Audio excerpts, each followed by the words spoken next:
Hai, Assalamualaikum. Sempena menyambut Tahun Baru 2022, bersama kita pengerusi Yayasan Basmi Kemiskinan yang berbahagia Datuk Zainal Abidin Haji Sakom. Mari kita hayati pesanan beliau khas untuk semua.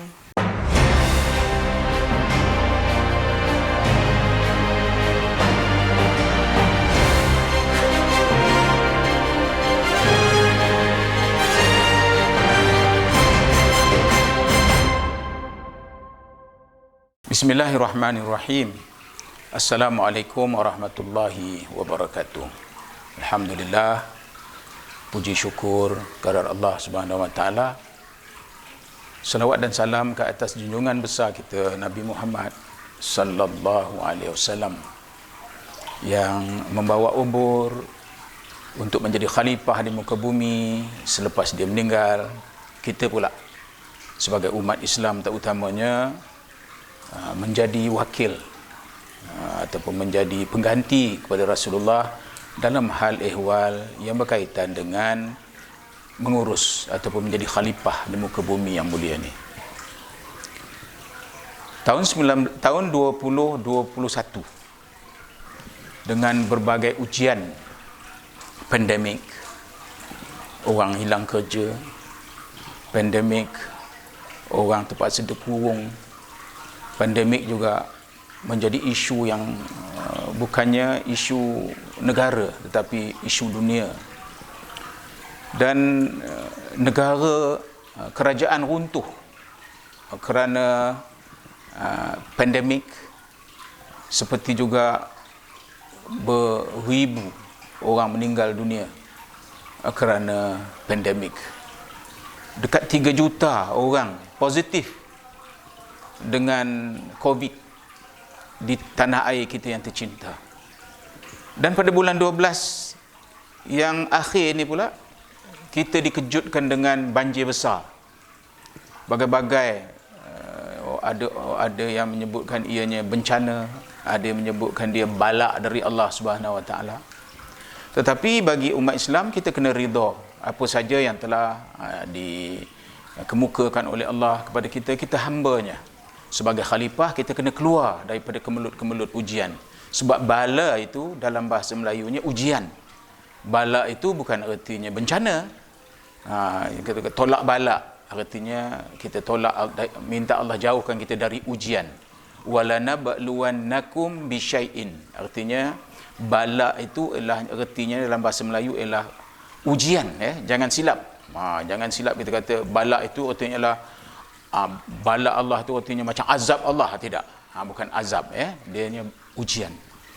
Dan apabila berlaku saja banjir, kita melihat kerajaan terutamalah wajib dia melaksanakan tugasan-tugasan. Tetapi oleh kerana mereka juga manusia yang tidak bersedia kerana mungkin diganggu oleh isu-isu yang tertentu, maka agak lambat melaksanakan tugasan masing-masing. Namun kita berbangga kerana rakyat jaga rakyat. Kita sesama kita jaga menjaga antara satu. Itulah 365 hari tahun 2021 tamat dengan berbagai tragedi. Ada yang hilang keluarga dan sebagainya. Itu tahun 2021. 365 hari sudah pun kita lalui. Dan Alhamdulillah, pada 1 hari bulan 1 tahun 2022, Allah bagi lagi kita, kalau panjang umur kita, Allah kasih lagi kita 365 hari. 365 hari yang akan datang ni, dengan sekali-sekali kita melihat melihat cermin belakang, tengok apa-apa yang telah berlaku, tetapi kita mesti fokus ke hadapan. Tahun 2022 ada 365 hari. Mari kita cuba melihat 365 hari itu. Kalau misal saya ada buat catatan dekat kertas ni, minta maaf pakai kertas. Saya tengok 365 hari, 365 hari. Kalau kita kalikan dia dengan dengan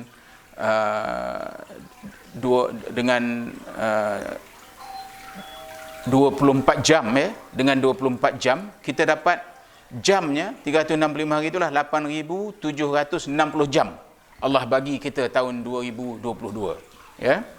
Kalau 8,760 jam itu kita bagikan dengan 1 jam 60 minit, maka jumlah minit yang Allah kasih kat kita tahun 2022 ialah 525,600 minit. Oh, banyak tu, ya. Kemudian kalau kita jadikan saat, jumlah masa yang Allah bagi kepada kita sepanjang 2022 ini ialah 31,536,000 saat. Oh, itu bila kita pakai matematik. Sebab itu matematik ni wajib. Kalau kita masa sekolah dulu membaca, mengira, itu wajib tu, membaca, mengira, ya. Ini wajib bagi kita. Jadi kalau kita boleh mengira. Jadi mari saya cuba nak mengajak tuan-tuan melihat. Saya melihat bidang pertanian, misal contoh, bidang pertanian.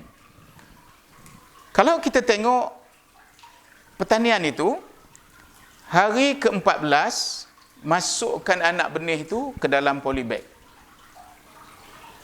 Dan ketika dari polybag itu kita kira 35 hari. 35 hari buah sulungnya dipetik. Buah sulungnya dipetik 35 hari. Daripada memetik buah sulung itu, tiap-tiap hari kita akan petik selama 30 hari. Lepas itu pokok itu pun mati. Bermakna hayat buah pokok timun ialah 60 hari. Hayatnya. Baik. Mari kita buat kira-kira. Kalau kita buat rancang. Baru ni YBK karyawannya pergi mengikuti apa yang dipanggil bengkel plan strategik. Ini dulu kita tak ada seperti ini. Kita plan aja. Plan nak buat. Plan apa? Plan apa? Tapi strategic plannya tak ada. Mari kita tengok yang ni pula. Maka kalau kita buat 1,000 polybag, bermakna tiap-tiap pokok setiap hari sebiji buahnya. Bermakna 1,000 biji. Sehari kita kutip. Sehari kita kutip 1,000 biji. Untuk 1,000. Cuba kira, kalau 1,000 biji sehari, kita kata tadi memetik tiap hari 30 hari. Tak apa, kita tolak 10 hari. Kita kata 20 hari kita petik. Maka 20,000 biji atau 20 tan. 20,000 biji. Baik. 20,000 biji itu, ya, 20,000 biji itu, kalau sekiranya kita gantikan dia dengan harga, ya, gantikan dia dengan harga, bermakna 20 tan itu dengan harga RM2, 40,000. Satu pusingan, RM40,000. Dan tadi saya kata 2 bulan dia hayatnya habis, maka pokok baru akan naik.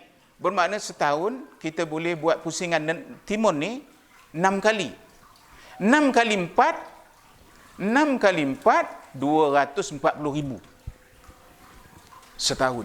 Dengan kita panggil timun. Pokok timun kita tanam 30 hari hayatnya habis.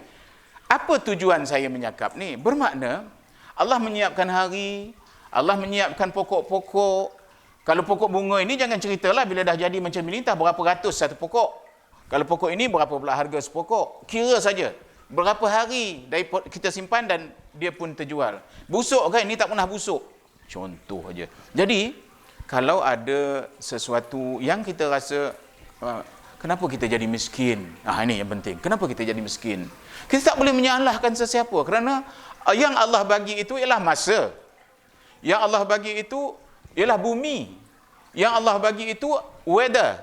Yang Allah bagi itu manusia yang mempunyai kederat, kekuatan, kebolehan, manusia yang boleh berfikir, manusia yang mendengar.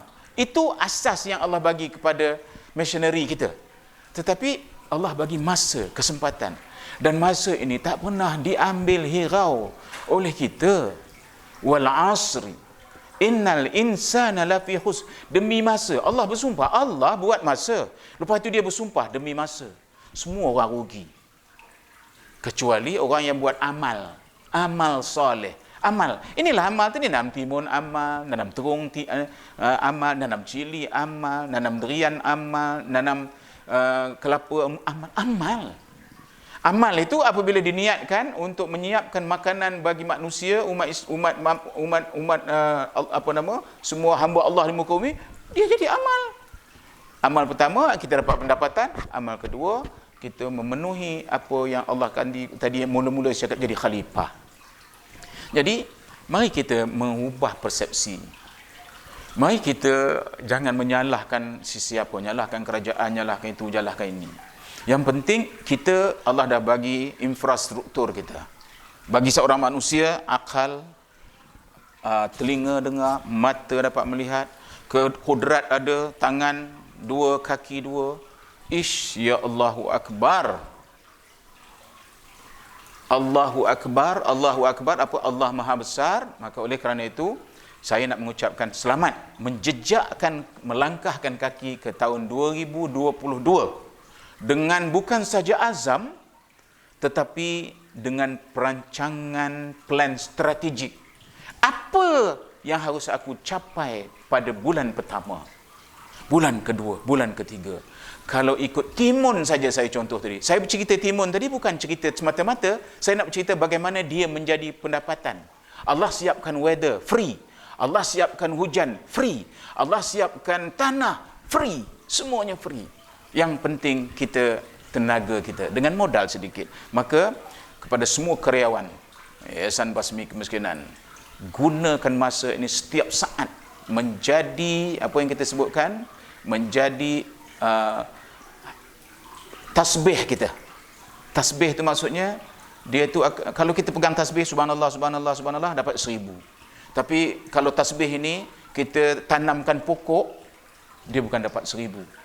Dari pahala Allah dapat, dan mata kita mandangnya lihat, puas hati kita senang dan sebagainya. Jadi kita tinggalkan tahun 2021, kita masuk tahun 2022 dengan kekuatan baru, dengan semangat baru. Jangan bersemangat di sebelah awal saja, tapi mari kita, para karyawan sekalian, sumbangkan tenaga untuk kebahagiaan umat di muka bumi yang tercinta ini. Kepada semua yang menyokong YBK dari dulu, kini dan selamanya, saya juga mengucapkan selamat melangkah dan memasuki tahun baru 2022 dengan semoga kita sentiasa di dalam perlindungan Allah. Wabillahi taufik wa hidayah. Assalamualaikum warahmatullahi wabarakatuh.